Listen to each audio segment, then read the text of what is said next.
Sebelum ini, kebanyakan herba-herba semula jadi hanya boleh diperolehi dari hutan. Tetapi kini, herba seperti kacip Fatimah boleh ditanam dan boleh juga diusahakan secara komersial. Kacip Fatimah merupakan herba tradisional yang sangat popular di kalangan wanita. Dahulu, kacip Fatimah hanya boleh diperolehi secara liar dari hutan. Tumbuhan ini amat sensitif dan sukar untuk ditanam. Namun, dengan adanya kefahaman dan bantuan kepakaran terkini, herba ini boleh dibiakkan dengan banyaknya melalui penanaman.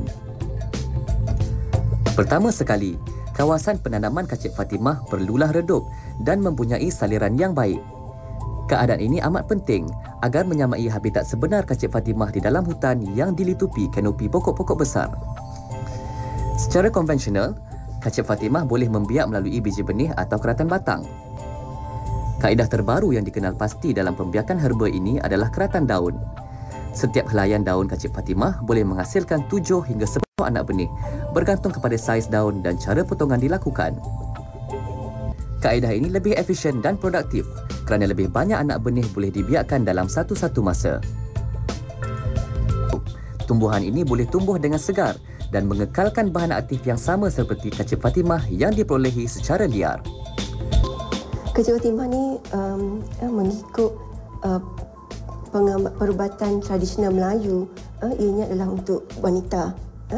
Jadi kita telah melakukan beberapa kajian secara saintifik dan juga klinikal untuk membuktikan keberkesanan kacip Fatimah ni dari segi keselamatannya, dari segi kualitinya dan juga dari segi keberkesanan kacip Fatimah tersebut, di mana kajian telah dilakukan di Malaysia yang kami telah lakukan ke atas wanita seramai 200 orang wanita yang berumur antara 40 hingga 60 tahun yang telah dijalankan selama setahun di Hospital University Sains Malaysia, yang mana kami dapati kacip Fatimah ni telah menunjukkan bahawa ianya selamat, ianya berkesan, dan dari segi kajian tersebut kami dapati ianya dapat meningkatkan dari segi aspek memori atau ingatan seseorang wanita tersebut, dan juga dari segi konsentrasi, ianya meningkatkan konsentrasi, dari segi masalah tidur, memudahkan untuk wanita tidur dan tidak mempunyai masalah lagi dari segi tidur, atau dari segi perubatan dikenali sebagai insomnia. Dan juga bagi wanita yang belum putus haid, ianya juga dapat melawaskan haid tersebut. Yang lainnya, ianya juga dapat mengurangkan perasaan sedih atau kemurungan di kalangan wanita yang di peringkat pre-menopause, yang di usia 45-50 tahun. Dan tambahan pula pada masa tersebut, wanita tersebut akan mungkin mengalami masalah gejala-gejala wasemotor seperti hangat memerah, mudah berpeluh, mudah berdebar-debar, dan ianya telah terbukti bahawa ianya dapat mengurangkan gejala-gejala tersebut.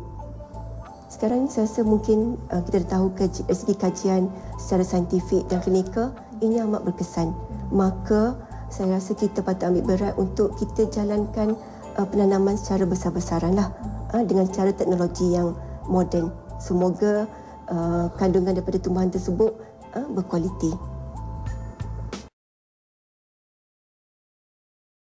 Dapat meningkatkan ingatan seseorang wanita tersebut, dan juga dari segi konsentrasi, dari segi masalah tidur, memudahkan untuk wanita tidur, atau dari segi perubatan dikenali sebagai insomnia. Dan juga bagi wanita yang belum putus haid, ianya juga dapat melawaskan haid tersebut.